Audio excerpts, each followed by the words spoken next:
Hey friends, it's Beccas Garden. It's Becca here. It's November 1st. We're finally getting some cool weather here in Zone 9B, South Texas, and we're going to be planting carrots today. I'm going to do a rainbow selection. You can get them in a mixed single packet. I planted some purple dragon already about 10 days ago, so I'll show you what those look like, and I'll show you how you can start growing some carrots in your backyard in a little space. This is our little yard, and I'll just show you what's going on. We have here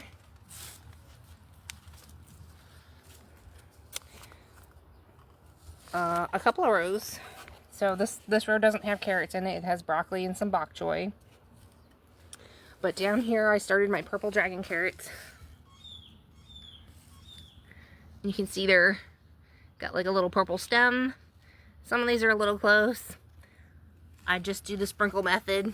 You could plant in rows, but I feel like I've tried both ways, and they seem to grow better this way, and they're kind of easier to thin out, and I seem to just get a better harvest when I do the sprinkle method or whatever. So a simple trick I've got for this is I keep these in the fridge, and I keep fresh carrot seed each season, not more than the previous season. So if you have last season's and they've been in the fridge the whole time, they should be good, but the germination rate does go down.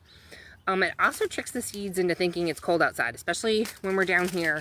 They'll germinate really fast when you've got them in the fridge. So it says 75 degrees. We are in that zone right now. It's perfect. We just got out of that 90-degree weather we've been having, running into the season really late.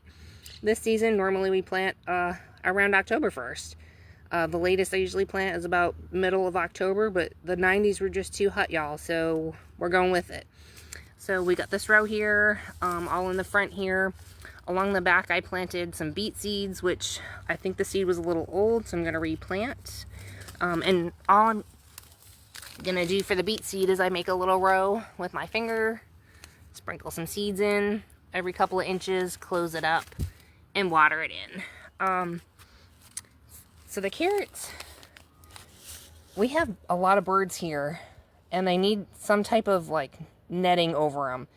They also can germinate a little bit better when you've got like some thin gardening netting you can lay down on top. It helps keep the seed moist if you're not able to keep at it, and make sure that the seeds and the soil doesn't dry out, so that the seedlings germinate. Because if they dry out, it's really hard to get them to germinate. So sometimes laying some burlap on top, some of the shade cloth. Although if it's really hot in your area, I don't recommend the black shade cloth, because the heat will make it too hot and they won't germinate. If you can find the clear to white garden fabric, that's actually a better idea, especially if you live here in the South, to get them germinated. So yeah. There's my little row here. I've grown with the little hoops over them. You can do like rebar or hula hoop, halves of the hula hoops, and put some clear or white garden netting over it, or whatever kind of garden netting you can get if you have bird problems like we do. We have a lot of native birds here, and it'll keep them from pecking and pulling up your seeds. Once these are about 4 to 6 inches, they're not really pecking at them or pulling them up. It's just when they look like this, nice and short and tender, that's when the birds will come in. My husband ended up, years ago, building this cattle panel hoop house, and it was 3 cattle panels long. We're not going to have chickens anymore, so he turned the chicken house around and connected them and made one long tunnel this season. So that's where we're going to be growing carrots. We'll be growing some onions here. I've got a few cucumbers and a tomato over here. We just planted a few rows of some yellow potatoes here. I did a video about that just today, and I'll be uploading it. Should be able to harvest about 240 pounds of potatoes, close to that, from what I planted just from store-bought. And I used the True Organic tomato and vegetable for the potatoes, and I will be using the True Organic raised bed for the carrots. So I also have something else I'll be using. I'll show you about that. And let me try and grab everything. So there's a lot going on around here.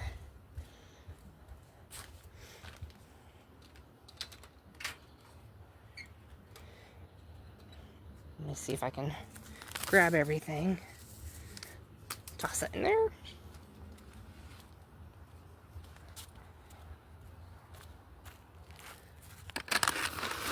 Get my buckets. Now, like I said, we have a lot of birds here. If you can grow it and don't have a bird problem, you don't have to do this. But like I said, you can do the rebar with the hula hoops. This ended up being a chicken coop hoop that we bought, put together, put on top of cinder blocks because we already had them. Used some extra cattle panel we already had to kind of stabilize the sides, and a little bit of extra conduit pipe because we get severe winds here that are like 70 miles an hour sometimes. So this thing didn't budge anywhere. Okay.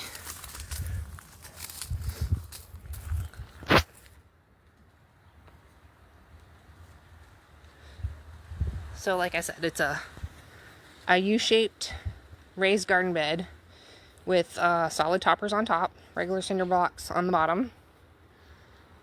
And this is what I'm using this season to keep the birds out. And I have grown in all kinds of other ways as well. Switch it around. This is new to us this season, but we had the cinder blocks here and used all kinds of whatever we had to use to try to cover the carrot seeds enough to keep the birds from pecking at them. PVC piping, cheap plastic garden netting, you name it, we have scavenged it, got it for free, used it in all the things. So I like to use a Mel's mix for my raised garden beds. Here it's super hot and dry. So I add, when you look at the Mel's mix recipe, it's like a 1-to-1-to-1 of your peat moss, your perlite, your garden soil. I tend to do like a doubling of the coco coir, a doubling of the peat moss. I put the vermiculite and the perlite in, and then Scott's topsoil conditioner. It's super cheap and it comes with some peat moss in it. And then as it breaks down, it's not as wood barky as some of the other ones. There's a little bit of wood bark in there, but it's not bad. But stuff like this you kind of don't want in there when you're planting carrots because it can impede the seed from popping up. So if you can pick that part out, and there's usually not that much, that's a good idea. So we tend to run hot and dry here, so we're trying to keep it so that we can keep things hydrated enough that we're not wasting our water resources. We use some rain catchment, and we would be watering a lot if we weren't using this method here. This ends up being more of like a wicking bed for us too. Like if it does rain here, we get slightly flooding, and it tends to pool right in this low spot here. So what we did is we put pea gravel in the middle, used the Mel's mix, and what happens is when we get rain and it's a low spot here, it soaks up all that rain and helps the plants grow. And then we can capture it right here without having to figure out how to store it, although we do have some storage and things like that. Coco coir helps your seeds germinate, and vermiculite. So if your soil mix is kind of whatever, just a garden soil mix, it can be hard to sprout carrot seed in just that. But you can go buy that and put it in your raised bed, or I didn't grab it, but there's black mixing tubs, and they're kind of shallow. They're about this deep by however long and wide they are. It's actually a really good raised bed idea to have for either carrots, whatever you want to grow. If you just want to start a simple garden, those are fairly affordable, or maybe somebody has some free. There's always free nursery pots available, or really cheap. There's people always giving away garden stuff for free. My garden has not ever looked this beautiful until this season. It's been a long process of getting it to get to this point, and we've used whatever free resources we could find and stuff. Your seed packets. Now these were on sale from MI Gardener. Also, if you hit up the Dollar Tree store for $1, they have the same variety of scarlet nantes. They're very sweet. If you're growing carrots and you don't have a lot of deep loose soil, you can look at your farm seed stores or the other varieties that are shorter carrots. They'll grow like these little short stubby carrots, 2 to 3 to 4 inches. So you don't need something that can penetrate, you know, 7 or 8 inches into the ground. And they're like Danvers is a variety. There's several different varieties. Some of them are baking varieties, so they're not exactly like the fresh eating or juicing kind. Like one season we grew the Danvers because my husband's like, the soil wasn't loose enough to really grow good carrots deeply into the ground, and he's like, let's plant the Danvers, they're awesome. And I waited all season. When we harvested, I was like, yay, I can juice these. And he's like, no, they're not juicing carrots. And I was like, what do you mean? He's like, they're not Bugs Bunny carrots. And I was like, I tasted a bite and I was like, ooh, they're kind of bitter, but if you baked them, because it's a baking carrot, the Danvers is a baking carrot, it was sweet. So, okay, enough of my ramblings.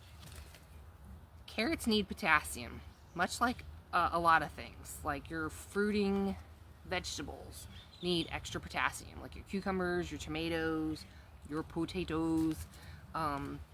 So you want to find a fertilizer that has slightly higher and not as high nitrogen. If you're wondering why your carrots come out hairy on the carrot, it's because the nitrogen levels were too high in whatever the fertilizer was, or the soil or compost that you had. So try to find something with a slightly higher potassium. I did get this recently. This will be my first time trying this brand. Called True Organic. This is raised bed fertilizer for just vegetables, and it is a 6% nitrogen, 3% phosphate, 6% potash, so higher potassium, 5% calcium, 1% sulfur.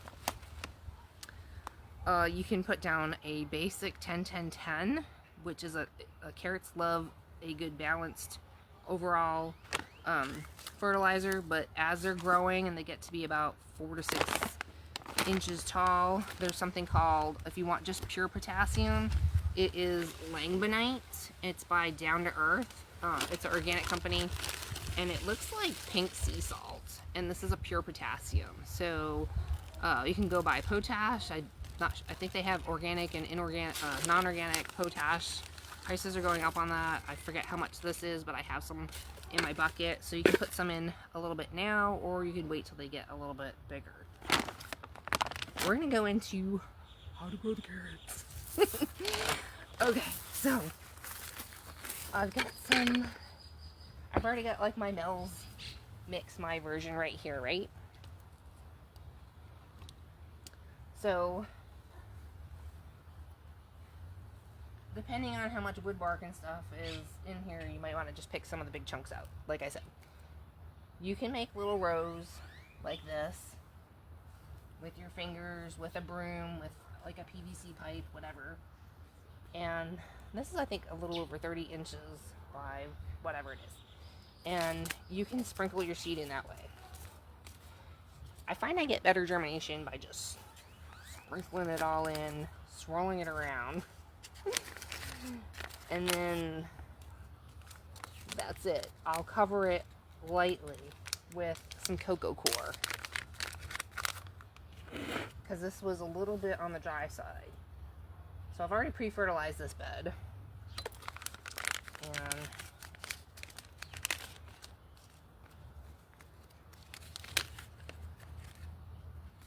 we're gonna go this way.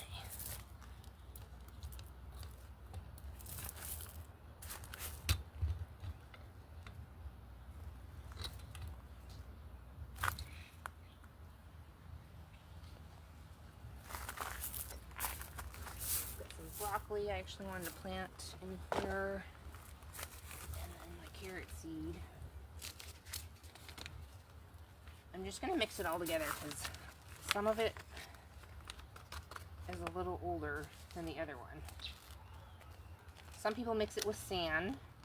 If you're doing it in rows, some people like to mix it with like a little bit of sand or a little bit of their soil. It's not necessarily necessary, but it does help the seeds separate a little bit better. Alright, so we've got our yellow and our orange. Shake it around.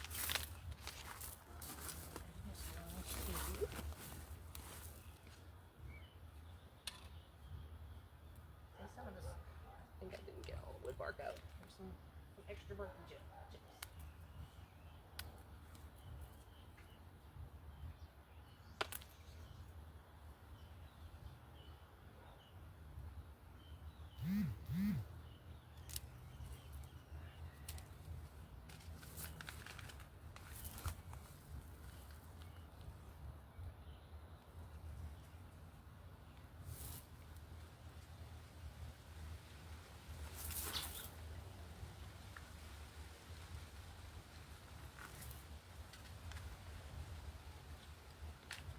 I guess I could use another package. So that was like 1.5 packets. I'm going to grab another one.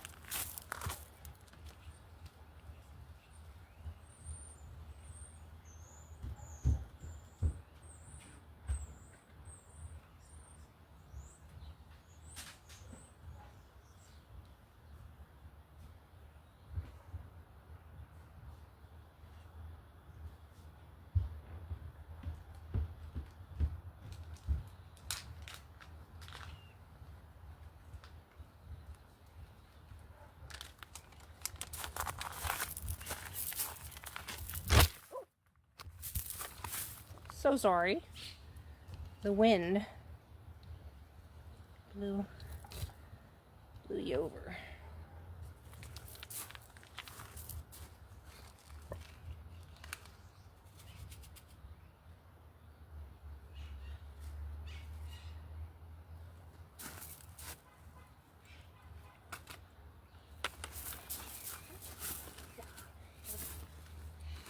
Give it a good stir.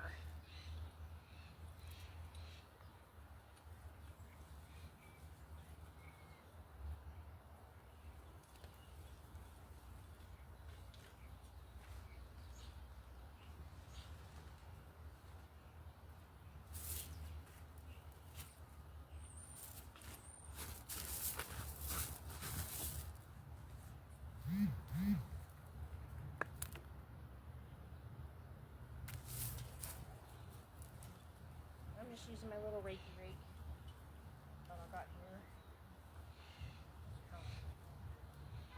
Give a little stir around. Help spread the seeds around.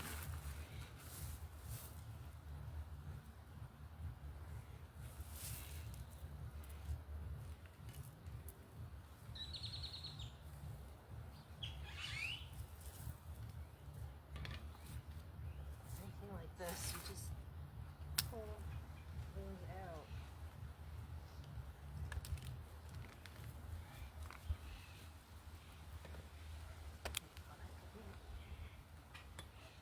So, just give it a little stir, and then I just usually just sprinkle a little bit of the coconut coir.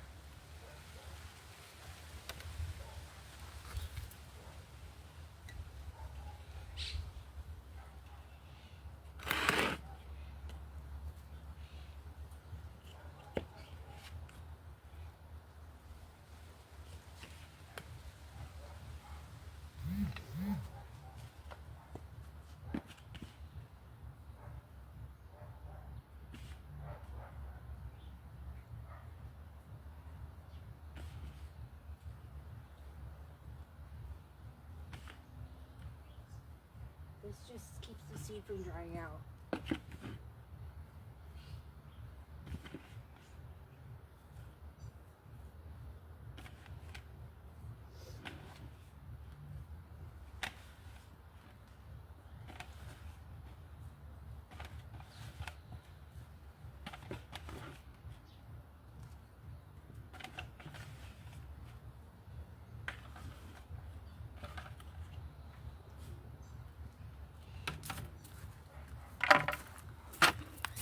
And if it's super hot and dry where you are, you can sprinkle a little bit of of vermiculite.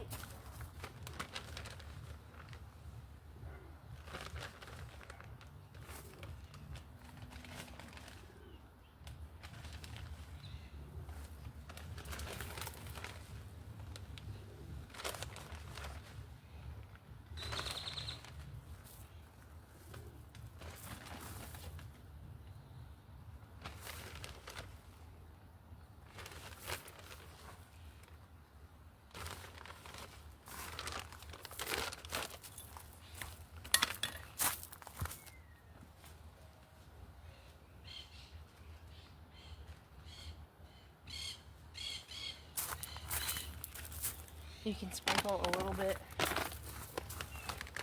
of your fertilizer in, lightly, just a little bit.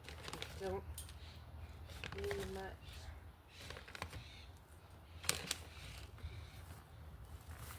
Like barely a third of a cup, not even, just a little bit.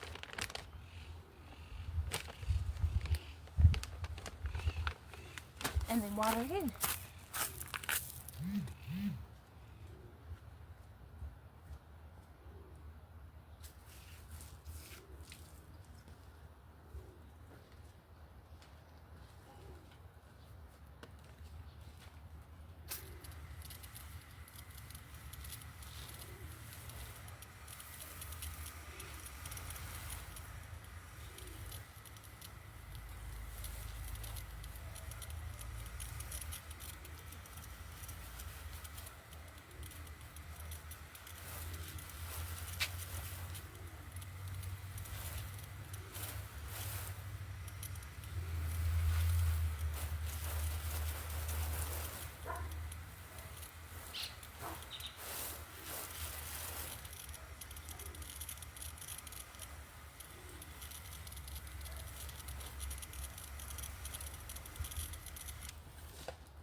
If your seed hasn't sprouted in like 7 to 10 days, your seed might be really old and it might not sprout. They say it can take up to 2 weeks. But honestly, I've never really had carrot seed that took 2 weeks. If it hasn't germinated by the 10th day, it's time to go grab some more seed from the store. Birds ate it.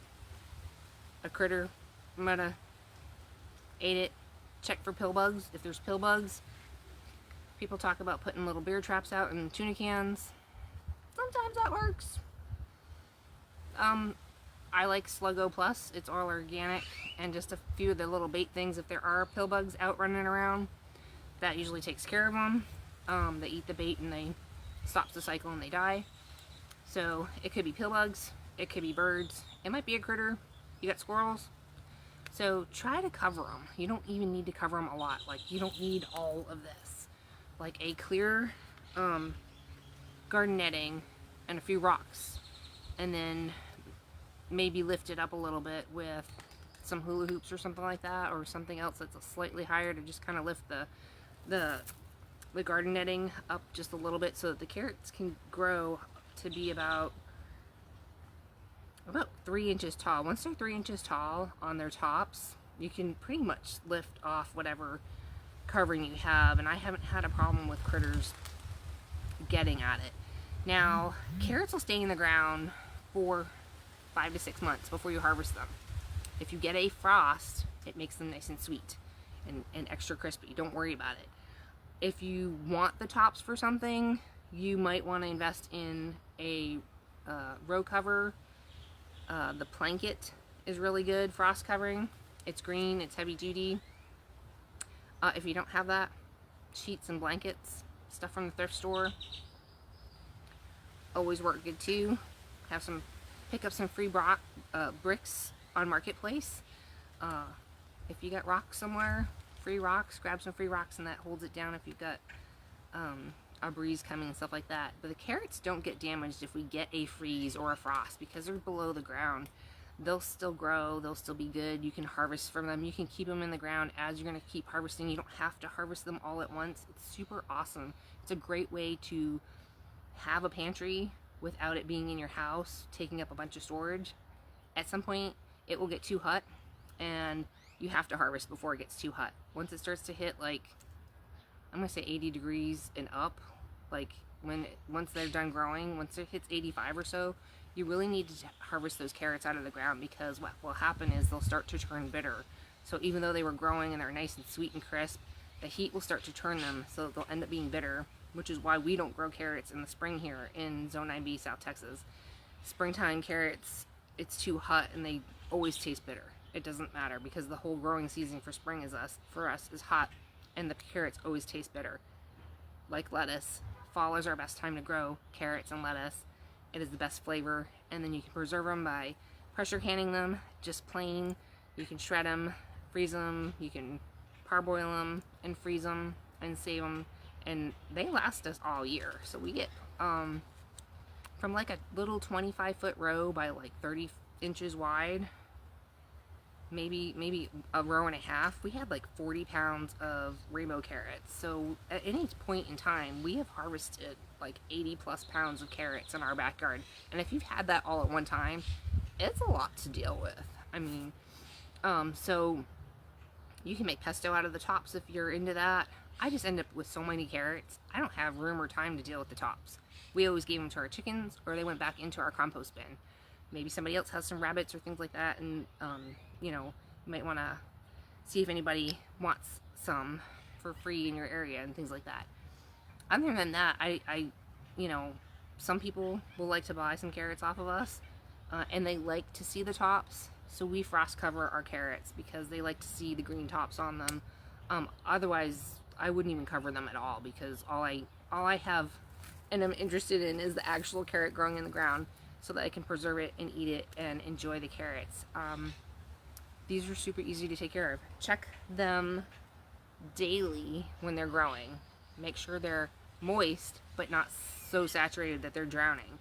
So they like to be watered here because we get dry really quick, daily. I give them a good watering maybe in the morning. I kind of check on them in the evening. If they don't look like they're too dry, I might just give us light watering. If they are dry, I will water them a little bit more. Again, it's kind of just like you just kind of know, I think, at some point, but like, you make sure that the soil is moist, not dripping muddy wet, you know what I mean? So anyway, those are my tips and tricks for growing carrots. I hope you guys try growing some carrots. Super fun for the kiddos. And like I said, those mixing tubs, Home Depot and Lowe's, I forget how much they are. They're not that terribly expensive. And if you only had 4 of them, you could probably grow a whole packet of carrot seed in those 4 tubs and have a nice little fun harvest for the kids to watch and grow and to snack on and things like that. So let me know if you do that. That'd be really fun to see. Tag me on Instagram. That'd be really cool. I'm actually, I think, Beccas Garden and Pantry now instead of Beccas by the Bay. But yeah, those are my tips and tricks for all the things carrots. I hope you guys enjoyed this. Like, share, comment, and all the things. If someone's interested in growing some carrots in their yard to extend their pantry, beef up your food supply, help sort through all the things that are going on, you're planting seeds today for tomorrow's harvest. So carrot seed doesn't cost that much, and you don't have to invest a whole lot if you have just a little bit of ground to just till up and plant some things. And like I said, buddy up with somebody. If someone you know that has a garden, see if anyone would be willing to help share a space. If you're sharing some work and time and some of the costs, this is a good time to make some friends in gardening. Now, not everybody wants to do it together. I put that out there, and I end up just doing it with my husband. So it's just us doing it, and people visit us and love to see the garden. And we get to enjoy it too. So yeah, we'll see you guys next time in the next video. I don't know what else I could show you other than a few other things that I have growing here. I try to grow the staples, carrots, potatoes, and onions. Onion sets are not in yet for us. It is Dixondale does onion sets, and they hit our nurseries about November 15th. depending on what's going on with the weather and stuff like that. About November 15th is when our onion sets become available, and I'll be planting that next in the garden. And they're great staples to mix in and stretch out your meals and make up so many great meals over the winter time. It really does help the budget if you can find a little bit of space in your backyard to just till it up. Like I said, borrow a tiller, find someone with a tiller. If you had to, just even, you know, trade with somebody something so that they could maybe come and till up your garden for you for that season. You know, there's always ways to find some extra help, or, you know, free manure from people who are growing rabbits and chickens and things like that, and goats. You can just reach out to them and say, hey, has anybody got some free manure that I can come by and pick up for my garden? More than likely, a lot of people are like, yeah, come on by, you know, on the weekend, and you might have made a new friend. So I hope you guys have a great season. It is a rough season this year for so many of us included. I don't go into it a whole lot sometimes, but I'm here with you guys. I'm trying to show you guys how you can grow a little bit of food. Free nursery pots from the nurseries. Lots of people give up on gardening and give out free stuff. Look it up, make a post, say, is anybody giving away free garden stuff? There's always somebody giving away free garden stuff that they just have extra of, too much of, or they gave up on. And that's how we built our garden over the last 9 years. Lots of free things, making friends, making connections, and being a part of our community. And that's what we're doing. So I love you guys. Take care. If you have any questions, always ask. Happy to answer questions. I'm just a home gardener doing the best I can, and growing food in my backyard. It's a little 1/10 acre, just a little yard in the front, a little yard in the back, and mostly it's in the backyard. And then we planted a few fruit trees, and we have a little house. It's a little old house from 1950, and that's it. I can do it. I mean, I see people doing it on their porches and things like that, and balconies and all kinds of things. So just enjoy it, reach out, and find some freebies out there to just get started. See you next time. Bye.